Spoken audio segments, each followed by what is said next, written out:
अपने बचपन के मित्र गगन के यहाँ से लौटते हुए मेरे पति बार बार एक ही प्रश्न किए जा रहे थे। अरे देखो ना, आकाश की शकल सूरत व्यवहार सब कुछ गगन से कितना मिलता जुलता है।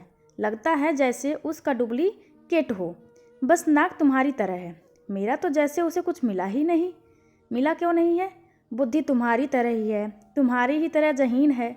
हाँ वह तो है, पर फिर भी शकल सूरत और आदतें कुछ तो मिलनी चाहिए थी। शकल सूरत और आदतें तो इंसान के अपने अपने परिवेश के अनुसार बनती है, और हो सकता है उसके गर्भ में आने के बाद से ही मैंने उसे गगन भाई साहब को देने का मन बना लिया था। इसी कारण उन जैसी शकल सूरत हो गई हो। हाँ तुम ठीक कहती हो, पर यार तुम बहुत महान हो।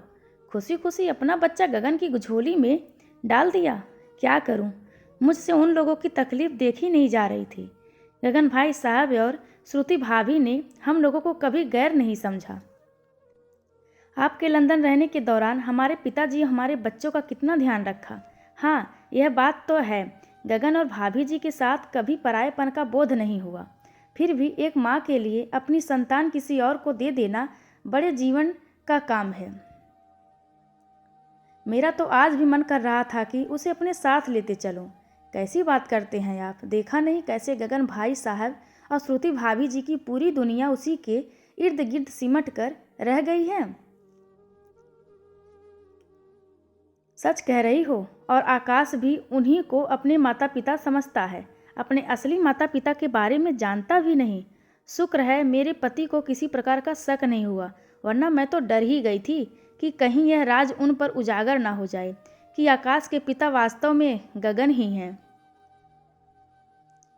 आज 17 वर्षों के वैवाहिक जीवन में यही एक ऐसा राज है जिसे मैं अपने पति से छिपा कर रखी हूँ, और शायद अंतिम भी। इस रहस्य को हम परिस्थितिवश हुई गलती की संज्ञा तो दे सकते हैं, पर अपराध की कतई नहीं। फिर भी जानती हूँ इस रहस्य पर्दा उठने पर 2 परिवार तबाह हो जाएंगे।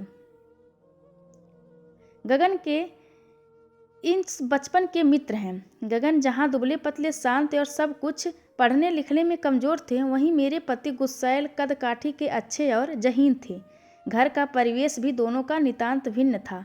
गगन एक गरीब परिवार से संबंध रखते थे और मेरे पति उच्च मध्यवर्गीय परिवार से। इतनी भिन्नताएं होते हुए भी दोनों की दोस्ती मिसाल देने लायक थी। गगन को कोई भूल से भी कुछ कह देता तो उसकी खैर नहीं होती, वहीं मेरे पति आशीष की कही हुई हर बात गगन के लिए ब्रह्मा वाक्य से कम नहीं होती। धीरे धीरे समय बीता और मेरे पति आईएएस में चयन हो गया, और गगन ने अपना छोटा मोटा बिजनेस शुरू किया, जिसमें हमारे ससुर ने भी आर्थिक सहयोग दिया। मेरी सास की मृत्यु मेरे पति के पढ़ते समय ही हो गई थी।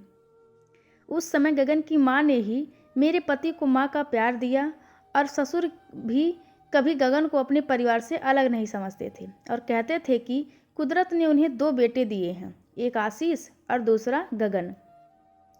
संयोग देखो कि दोनों के विवाह के बाद जब मैं और श्रुति आई तो भी उन दोनों के परिवार में किसी प्रकार का भी अलगाव ना आया। मेरी और श्रुति की अच्छी बनती थी। हालांकि जब भी लोग हम चारों की मित्रता को देखते तो कहते कि यह मैत्री भी शायद कुदरत का चमत्कार है। जहाँ 2 भिन्न परिवेश और भिन्न सोच वाले व्यक्ति विभिन्न हो गए थे, मुझे पति के तबादलों के कारण कई शहरों में रहना पड़ा। ऐसे में ससुर अकेले पड़ गए थे। उन्हें अपना शहर छोड़कर यूँ शहर शहर भटकना गंवार आना था। ऐसे में गगन और उनकी पत्नी ही उनका पूरा ख्याल रखते थे, बेटे बहू की कमी महसूस न होने देते। समय बीतता रहा। जहाँ मैं 2 बच्चों की माँ बन गई, वहीं गगन की पत्नी को कई बार गर्भ तो ठहरा, पर गर्भपात हो गया। डॉक्टर का कहना था कि उनकी पत्नी की कोख में कुछ ऐसी गड़बड़ी है कि वह गर्भ पनपने ही नहीं देती है। हर बार गर्भपात के बाद दोनों पति पत्नी बहुत मायूस हो जाते। गगन की पत्नी श्रुति का तो और भी बुरा हाल हो जाता। एक तो गर्भपात की कमजोरी और दूसरा मानसिक अवसाद। दिन पर दिन उनका स्वास्थ्य गिरने लगा। डॉक्टर ने सलाह दी कि अब वह खुद के बच्चे के बारे में भूल जाएं, या तो कोई बच्चा गोद ले लें या किराए की कोख का प्रबंध कर लें, वरना पत्नी के जीवन पर संकट आ सकता है। पर उन पत्नी को डॉक्टर की बात रास नहीं आई। गगन मुझसे कहते, भाभी अब मेडिकल साइंस ने बहुत तरक्की कर ली है, अगर कुछ कमी है तो क्या वह दवा से दूर हो सकती है? इस शहर के सब डॉक्टर पागल हैं। मैं देश के सबसे बड़े गायनोकोलॉजिस्ट को दिखाऊंगा। देखिएगा, हमारे घर भी अपने बच्चे की किलकारियां गूंजेंगी। और सच में उन्होंने देश के सबसे मशहूर गायनोकोलॉजिस्ट को दिखाया। उन्होंने आशा बधाई की, टाइम लगेगा पर सब कुछ ठीक हो जाएगा। इधर मेरे पति को डेपुटेशन पर 3 सालों के लिए लंदन जाना पड़ा। मैं नहीं जा सकी। बच्चे पढ़ने लायक हो गए थे और ससुर भी अस्वस्थ रहने लगे थे। अब उन्हें केवल गगन के भरोसे नहीं छोड़ा जा सकता था। आखिर हम पति पत्नी का भी तो कोई उत्तरदायित्व था। आशीष के लंदन प्रवास के दौरान ही ससुर की मृत्यु हो गई। किसी प्रकार कुछ दिनों की छुट्टी लेकर आशीष आए, फिर चले गए। इधर गगन की पत्नी को पुनः गर्भ ठहरा। अब की बार हर प्रकार की सावधानी बरती गई। गगन अपनी पत्नी को जमीन पर पाँव ही नहीं धरने देते। वैसे डॉक्टर ने भी कंप्लीट बेड रेस्ट के लिए कह रखा था। डॉक्टर ने अल्ट्रासाउंड वगैरह करवाने को भी मना कर दिया था ताकि उसकी रेज से भी गर्भ को नुकसान ना पहुंचे। धीरे धीरे गर्भ पूरे समय का हो गया। गगन, उनकी पत्नी और उनकी माँ का चेहरा बच्चे के आने की खुशी में पुलकित रहने लगा। प्रसन्नता मुझे भी कम ना थी। नियत समय में श्रुति को प्रसव वेदना शुरू हो गई। लगता था सब कुछ सामान्य हो जाएगा। मैं भी अपने बच्चों को माँ के पास छोड़कर गगन के परिवार के साथ थी। आखिरकार इस मुश्किल घड़ी में मैं उनका साथ ना देती तो कौन देता। पर हफ्ते तक प्रसव वेदना का कोई परिणाम न निकला। डॉक्टर भी सामान्य डिलीवरी की प्रतीक्षा करते करते थक गई थी। अंत में उन्होंने ऑपरेशन का फैसला लिया और ऑपरेशन से जिस बच्चे ने जन्म लिया वह भयानक शक्ल वाला 2 सिर और 3 हाथ का बालक था। जन्म लेते ही उसने इतने जोर का रुदन किया कि सारी नर्सें उन्हें वहीं छोड़कर डर कर भाग गईं। डॉक्टर ने यह खबर गगन को दी। गगन भी बच्चे को देखकर हैरान रह गए। यह तो अच्छा हुआ कि बच्चा आधे घंटे में ही इस दुनिया से चल दिया। गगन की पत्नी बेहोश थी। गगन जब बच्चे को दफना कर लौटे तो इतने थके आरे बेबस लग रहे थे कि पूछो मत। गगन की माँ ने मुझसे कहा, सीमा, तुम गगन को लेकर जाओ, बहुत परेशान है वह। थोड़ा आराम करेगा तो इस परेशानी से निकलेगा। मैं हॉस्पिटल में रुकती हूँ। मैंने विरोध भी किया, आंटी आप और गगन भाई साहब चले जाएं, मैं यहाँ रुकती हूँ। मगर गगन एकदम से उठ खड़े हो गए, बोले, चलिए भाभी, चलते हैं। मैं और गगन कमरे में आ गए। कमरे में आकर मैंने गगन के ऊपर सांत्वना भरा हाथ रखा ही था कि उनका इतनी देर का रोका सब्र का बांध टूट गया। वे मेरी गोद में सिर रख कर फपक फपक कर रोने लगे। मैं क्या करूं भाभी, मुझे कुछ समझ में नहीं आ रहा है। श्रुति जब होश में आएगी तो मैं उसे क्या जवाब दूंगा। इससे अच्छा होता वह गर्भ में ही ना होता। श्रुति का क्या यह सदमा बर्दाश्त कर पाएगी? मुझे उसकी बड़ी फिक्र हो रही है। उसका सामना करने की हिम्मत मुझ में नहीं है। मैं कहीं चला जाऊंगा। भाभी, आप ही उसे संभाल लीजिएगा। मुझे समझ में नहीं आ रहा था कि किन शब्दों में उन्हें सांत्वना दूं। केवल उनके बाल सहलाती रही। हम दोनों को ही उस मुद्रा में झपकी सी आ गई और उस दौरान कब प्रकृति और पुरुष का मिलन हो गया हम दोनों ही समझ न पाए। गगन अपराध बोध से भर उठे थे। अपराध बोध मुझे भी कम न था, क्योंकि जो कुछ भी हम दोनों के बीच हुआ था उस न तो बलात्कार की संज्ञा दी जा सकती थी और न ही बेवफाई की। हम दोनों की समान रूप से अपराधी थे, परिस्थितियों के षड्यंत्र का शिकार। गगन अपनी पत्नी को लेकर दूर किसी पर्वतीय स्थल पर चले गए थे। आशीष को कुछ दिन बाद ही लंदन से लौटना था और हम लोगों को लेकर वापस जाना था, क्योंकि आशीष को वहाँ पर काफ़ी अच्छी जॉब मिल गई थी। उन्होंने अपनी सरकारी नौकरी से इस्तीफा दे दिया था। मुझे देश से और इतनी अच्छी नौकरी छोड़कर विदेश जाना स्वीकार न था, पर आशीष पर तो पैसे और विदेश का भूत सवार था। आशीष आए तभी मुझे पता चला कि मैं फिर से माँ बनने वाली हूँ। मुझे अच्छी तरह से पता था कि यह बच्चा गगन का है। आशीष को पता चला तो वे आश्चर्य में पड़ गए। बोले, इतनी सावधानियों के बाद ऐसा कैसे हो सकता है?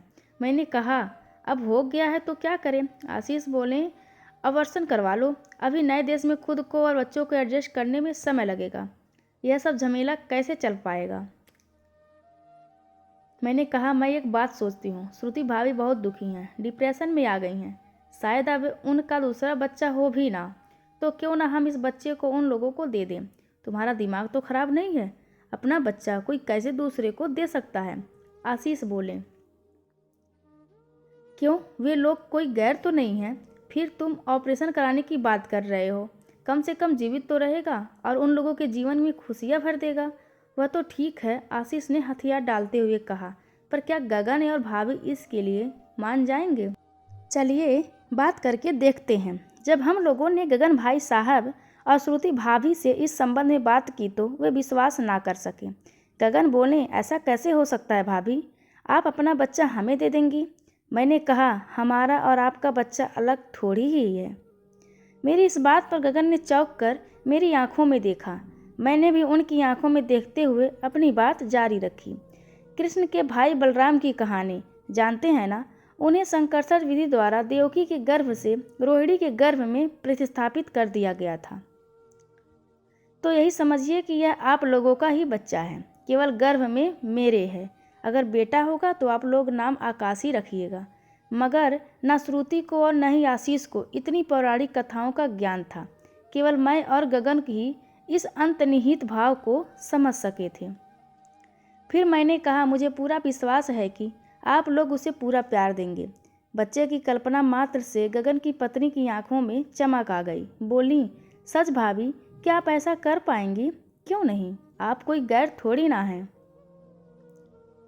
आपसे सहमत बनी कि मैं अभी आशीष के साथ नहीं जाऊंगी। बच्चे को जन्म देने पर उसे श्रुति को सौंप लंदन जाऊंगी। मैंने ऐसा किया भी।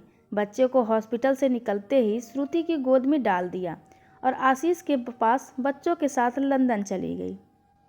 तब से कई बार भारत आना हुआ, पर मायके से ही होकर लौट गई। डरती थी कहीं मेरा मातृत्व न जाग जाए। कभी कभी इस बात पर क्षोभ भी होता कि मैंने बेकार ही अपने बच्चे को पराई गोद में डाल दिया। फिर लगता शायद मैंने ठीक ही किया, नहीं तो उसे देखकर एक अपराध भाव मन में हमेशा बना रहता। आशीष सारे तथ्यों से अनजान थी, तभी तो उनका पितृत्व जब तब अपने बच्चे से मिलने को बेचैन हो उठता। उन्हीं की जिद थी कि अब की बार गगन जी के यहाँ जाने का कार्यक्रम बना। आकाश से मिलकर आशीष की प्रतिक्रिया से मुझे तो डर ही लग गया था कि कहीं इस रहस्य से पर्दा ना उठ जाए और 2 महीनों 2 परिवारों की सुख शांति भंग हो जाए। मगर आशीष के मुझ पर और गगन पर अटूट विश्वास ने उनकी सोच की दिशा इस ओर नहीं मोड़ी, वरना मैं फंस जाती।